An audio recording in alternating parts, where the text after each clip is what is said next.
Don't necessarily listen to everything your parents say, but when you're young, listen to what they actually taught you. Yeah. You should read. You should be kind to others. Yep. And you should believe that you could do anything. What's up, everyone? It's Austin Rutherford here. Today I have an amazing guest, Jesse Burrell, on here to talk about his experience starting in real estate 7 years ago, wholesaling houses, and how it's grown into multiple eight-figure companies. So I'm really looking forward to this. Make sure you hit that like button and subscribe button below. But I'd like to welcome my guest, Jesse Burrell, on here, man. Appreciate you being here. Dude, what's up, man? Thanks for swinging by and coming in the studio. Absolutely, absolutely. So just so everybody knows who you are, kind of tell them who you are, where you're from, and what all you do right now. Absolutely. My name's Jesse Burrell. I got into real estate in 2014. I actually worked for someone, so I got kind of a mentorship to cut my teeth for a year on how to find off-market deals and help him flip homes. That next year, I got into wholesaling, and I wholesaled for the last 3, 4, 5 years. Slowly transitioned out of wholesale to now I am owning a software company and also building apartments and buying multifamily. Awesome, brother. Well, I appreciate you, again, being on here today, man.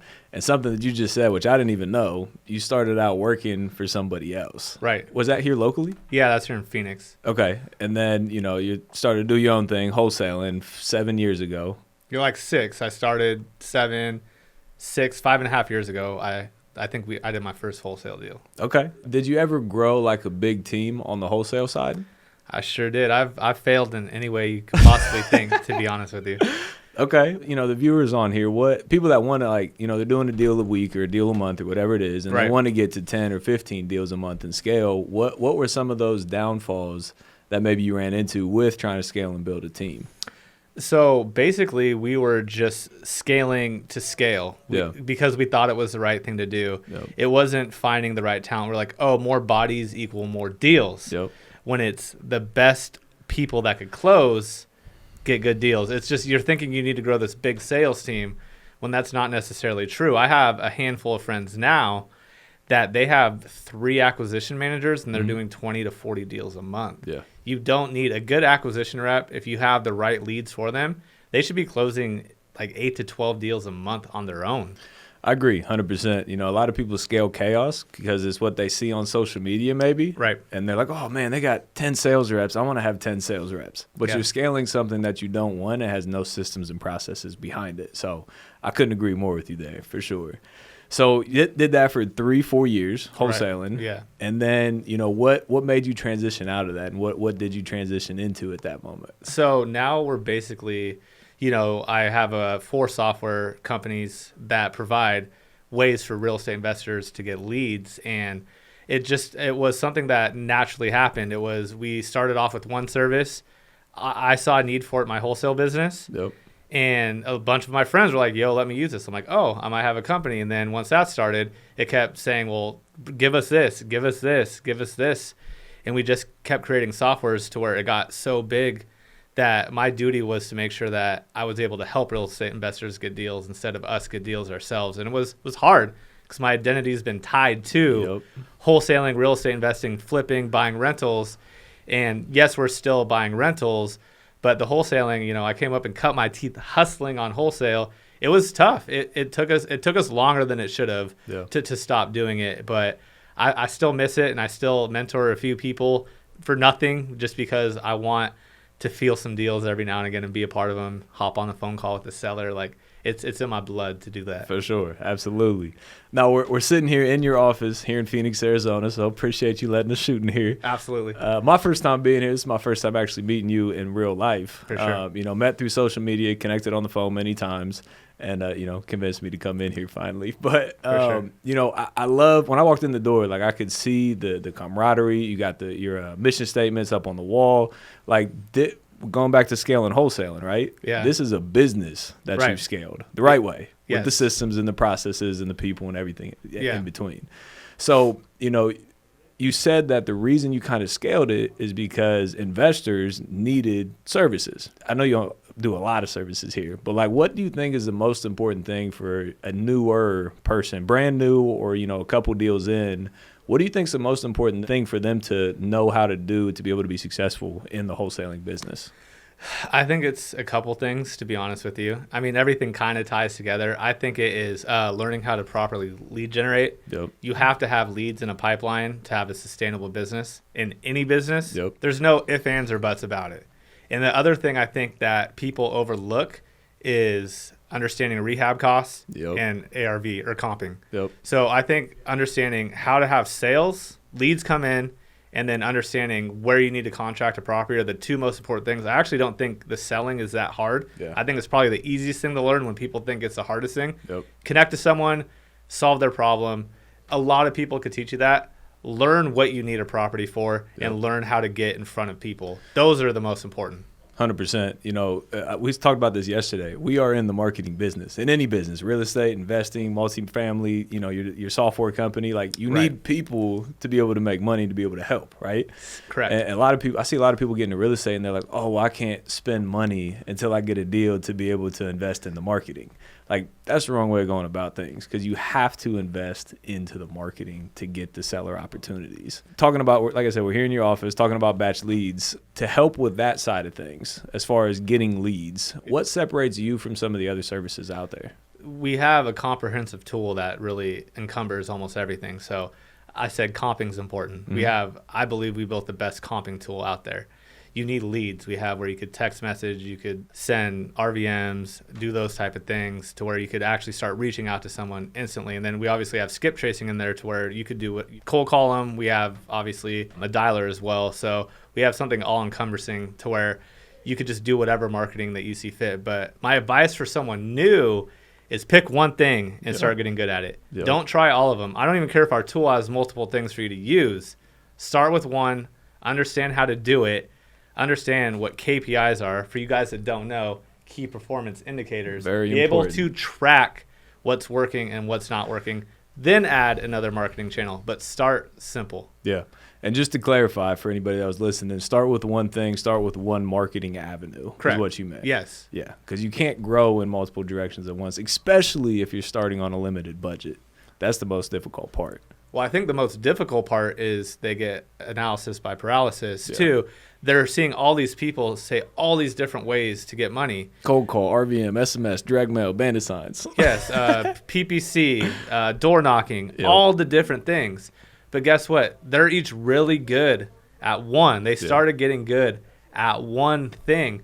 Yes, actually, all of them work. What works best for you? What works best for your budget? Yeah.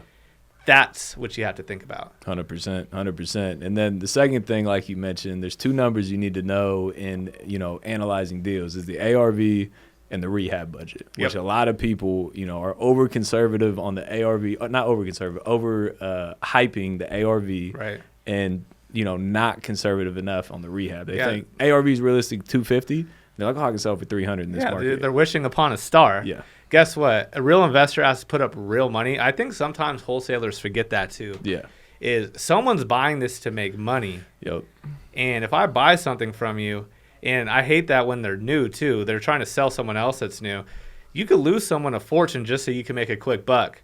That's not good business. Yeah, 100%. They're like, oh, but don't worry, you'll sell it for 30 grand higher in this market. That is when things go south. Absolutely. Like, you have to buy deals on today's numbers. But I think another good thing too, especially when you're cutting your teeth, getting into it, you don't have money. Learning those numbers are what's most important. Then you're not wasting your time on bad leads either. Yeah. But I think a tip for everybody that's new, find some contractors or find some fix and flippers and go walk and learn 100%. Scopes of projects. 100%. Put together a sheet for yourself to where when you go walk a property or even get pictures from someone's house that you're trying to buy before you contract it, you really have to have a pretty good idea on what you're doing. And it looks a lot better when you're selling a property to an investor because they actually trust you, believe you, because you know what the you're talking about. Agreed, for sure.